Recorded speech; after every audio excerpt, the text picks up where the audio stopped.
Just a day after the massive marks scam rocked Gauhati University, Assam Education Minister dropped a bombshell today. Speaking to our senior editor Oineetom Ojah, Minister Pegu stated that he had strongly objected to third-party involvement in the Gauhati University exams and marks entry process and had asked them to disengage the vendor from Delhi and handle it themselves.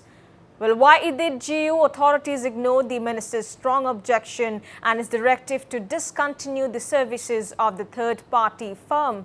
Who did and why? And will heads roll? Let's listen into this exclusive interview with the minister first. After the big scam, a huge blot on GU's name and prestige. With me is Assam Education Minister, Mr. Ranoj Pegu. We will be talking about the big marks scam that has hit the Gauhati University. The big marks scam that has hit Gauhati University, the most prestigious seat of learning in entire Northeast. What do you have to say about it? What are you doing about it?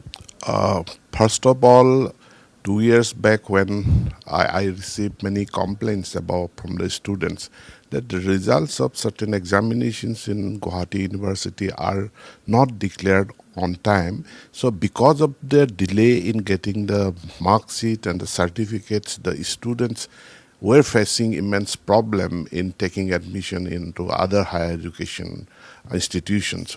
So thereafter, I had visited the university and I inquired about the system, the process they were following in giving the results, giving the mark sheets and all. And then I came to know about their dependence on a third-party vendor from Delhi. And when I inquired about the kind of their expertise, so I was not satisfied and I advised the university to change it, to say that disengage the vendor from Delhi and can take an alternative arrangement. Then I strongly opposed the decision to engage third party, and I instead said the university can themselves develop the software. Instead of hiring a firm, another company, the university can hire human resource. There are many developers, software engineers who could be hired and engaged to develop their own software. Then on top of that, Government of India Ministry has developed this Smart eGov software. And when it was first presented to me, in just 10-15 minutes, I was competent that this is secure enough and it is well developed. There are all the modules for managing a higher education institution. The teaching management system, the learning management system, the staff management, then the conduct of examination, management of the hostels. So altogether they demonstrated me around 41 modules that were at that time they had developed in the Smart eGov portal.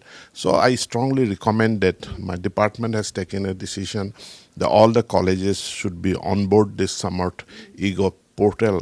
And now you see, last year also we made all our admissions through Smart eGov.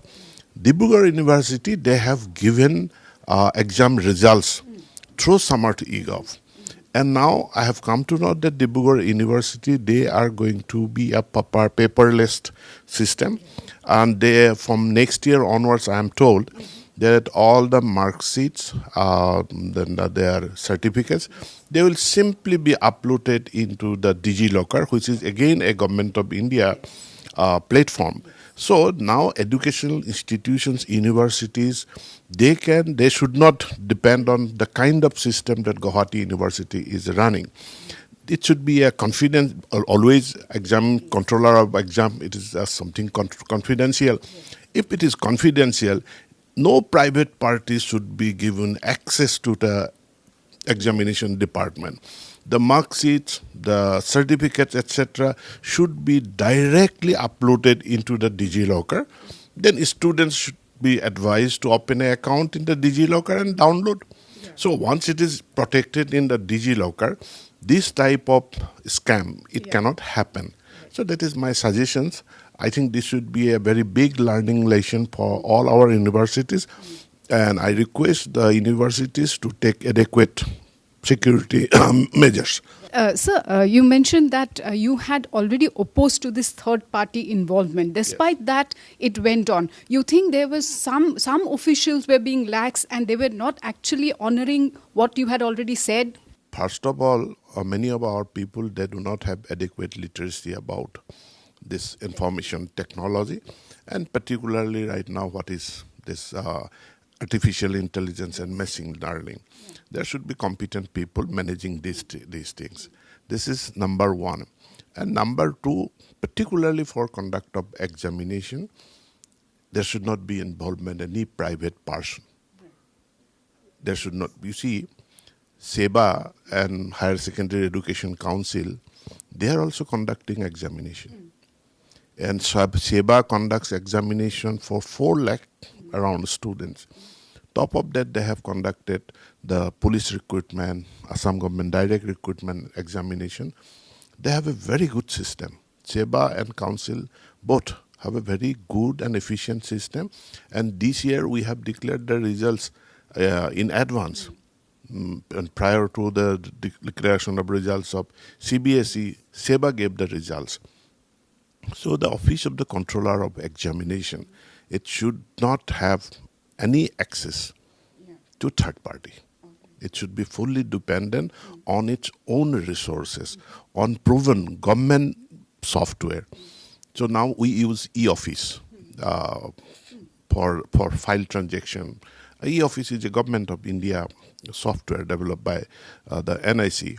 So similarly, Samart is a Government of India software, and I think it is it is very good software. I have personally seen it, and competent people have developed it. There is a question of evolving. New issues come, and accordingly you have to make program to meet the challenge. So in that case, sometimes there may be a pause.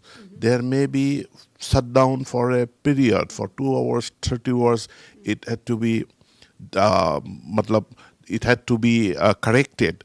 Or so new program is to be introduced. So that requires time. That is not a fault. It continuously needs to be developed. Then there is one problem in depending upon third party. See, all these softwares require continuous updating. The developers need to be there at the back end to develop it continuously, and that is one issue. Number two issue is it needs continuous maintenance, management. Who are the people? Your person, you should have competent people to manage it continuously. So universities should develop their own faculties, own people to manage it, maintain it. Right now in Samart, the Government of India is giving the backup team. They are continuously developing it, updating it. The critical part is its security audit should be done about the software security audit so that no one can hack it. So there are standard standard parameters of maintaining the security that should be maintained. Number two, the access.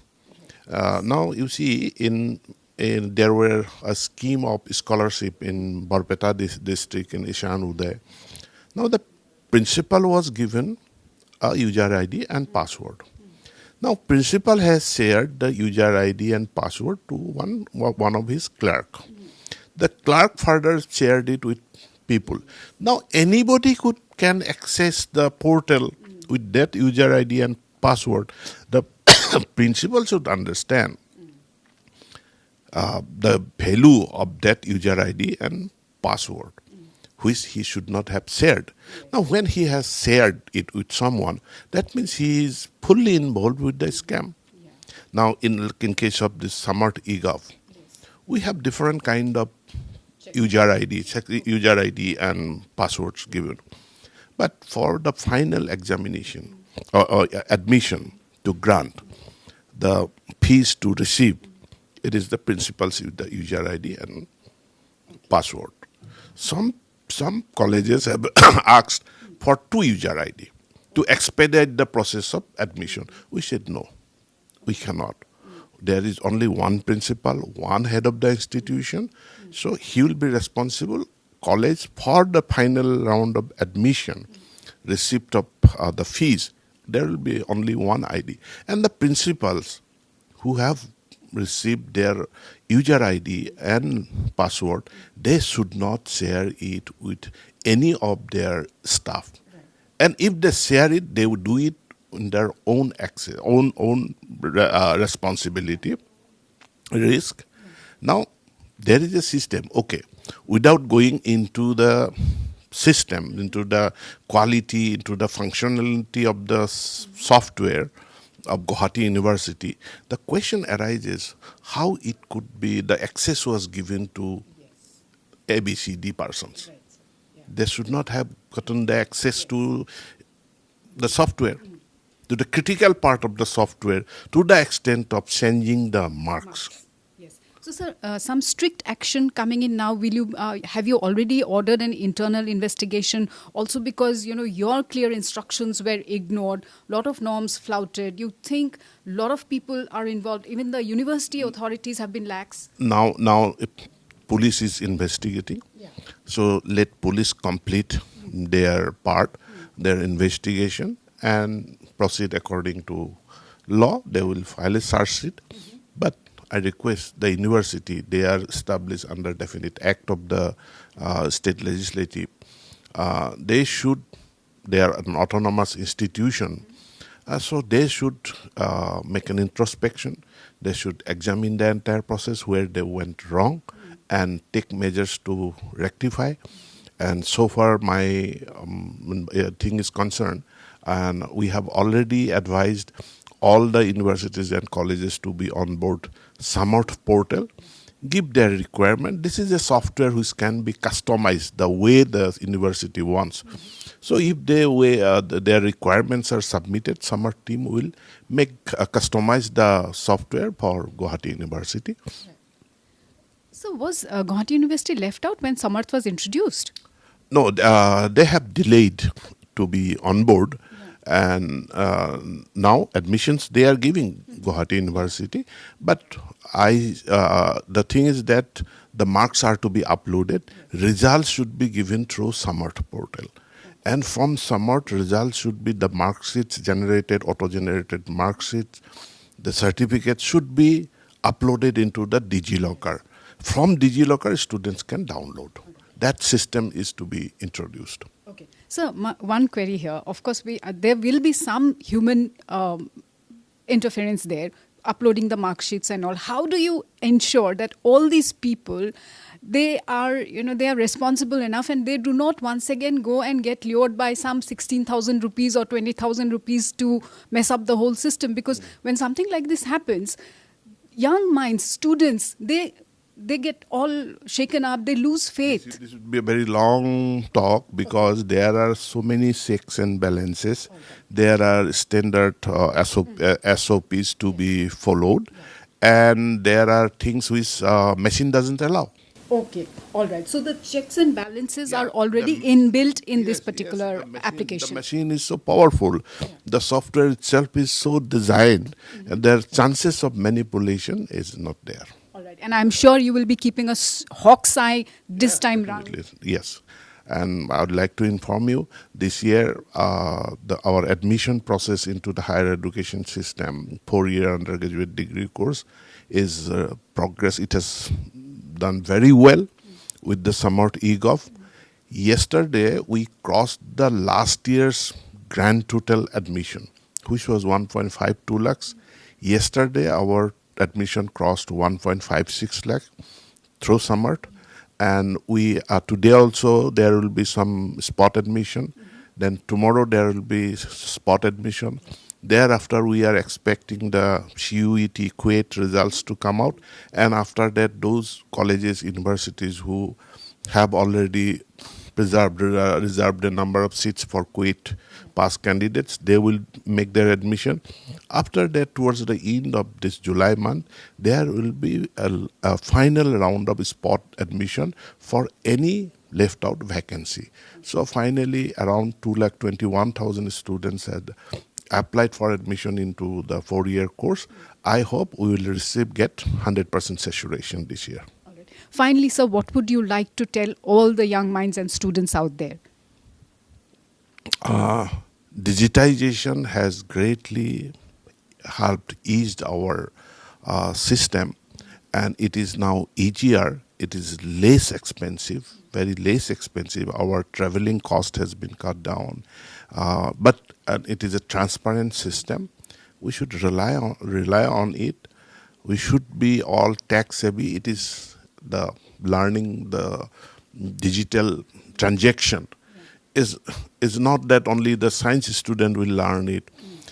It is now important for everyone. That was Assam Education Minister Mr. Ranoj Pegu speaking to Northeast Live. With camera person Devojit Boro, this is Oineetom Ojah for Northeast Live in Gauhati. Noteworthy is that the Gauhati University has been embroiled in the worst controversy in its 76 years of existence, with the coming to light of sensational details about a mega mark sheet scam. At least 8 individuals have been arrested and 1 detained so far in a joint operation by the Assam Police and the CID as a probe into the shocking scam intensifies. The combined team apprehended the suspects from various parts of the state, including Gauhati, Dhubri, Kolgasia and Borpeta.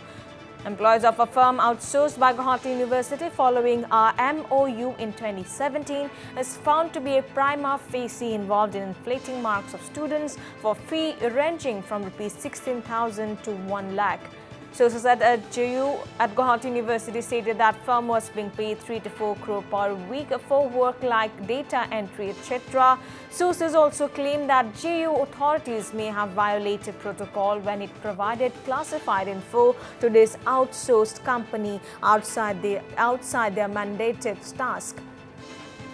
The GU sources further claim that the university broke a protocol when it provided the firm managing the IUMS with confidential code enabling it to manipulate crucial things like a student's marks even without the knowledge of the GU authorities.